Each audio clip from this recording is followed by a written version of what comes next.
This is my first video of 2026, and I want to start it grounded in something real. Today, I live with deep joy and abundance. I get to watch my 7-year-old son grow. I build my work alongside a loving husband. I create, I lead, I expand without feeling split inside myself. And at the same time, I hold deep grief, not just because of the external circumstances of what's going on in the world, but also personally. I've lived for 17 years with little to no contact with my first son, who was 5 when we were separated, and then I was systematically alienated from his life. I won't go into the details, they're not needed. What matters is this: what was meant for harm did not become my identity. It became my training ground. Without aligning my soul, without learning to hear the voice of God over all those years, and accepting to receive His grace, embody wholeheartedly my wholesome nature as I am exactly with my circumstances, I would not have known how to stay open. I would not have known how to let pain refine me instead of consuming me. I would have suffered, wallowed in victimhood, chased achievement, and proved myself over and over. And I did that for some time. But instead, I unpacked the unconscious parts that saw pain as scary and brought it to the light consciously to perceive it from my true spiritual soul nature, merely as something to observe, holding this capacity to exist without judging what was happening as harmful. This is the paradox most leaders miss. You don't need your pain to disappear to live in joy. You need the capacity to be with it without collapsing into it and without making the meaning of pain to mean harm, and letting it show you also the gifts. Carl Jung understood this deeply. The psyche matures by holding the opposites. Wholeness is not the absence of pain, and wholeness is not perfection.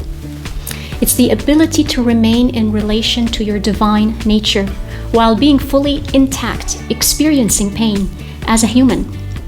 Neuroscience shows the same truth.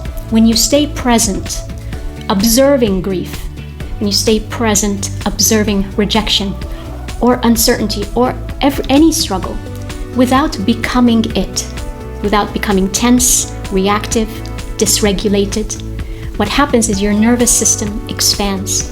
Your capacity holds it. You build tolerance for this kind of intensity. Your leadership stabilizes in those situations. Your authority deepens. Spiritually, this is grace at work. Grace doesn't erase difficulty. Grace transforms what difficulty builds in you. And building a business is no different.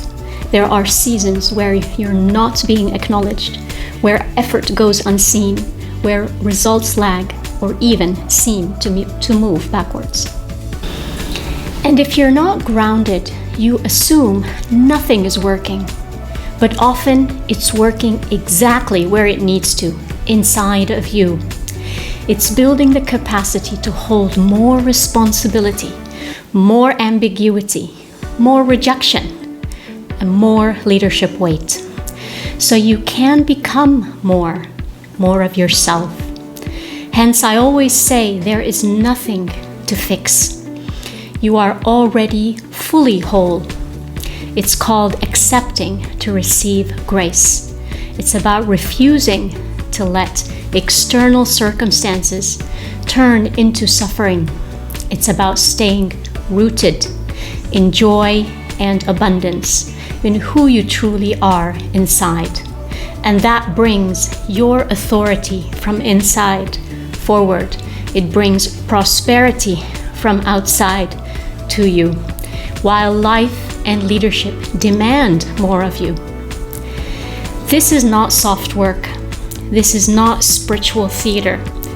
This is the hardest work I've been doing. This is the work of audacious, devoted leaders who are being prepared for scale, impact, and legacy. And that's the work I live, that's the work I love, and the work I guide.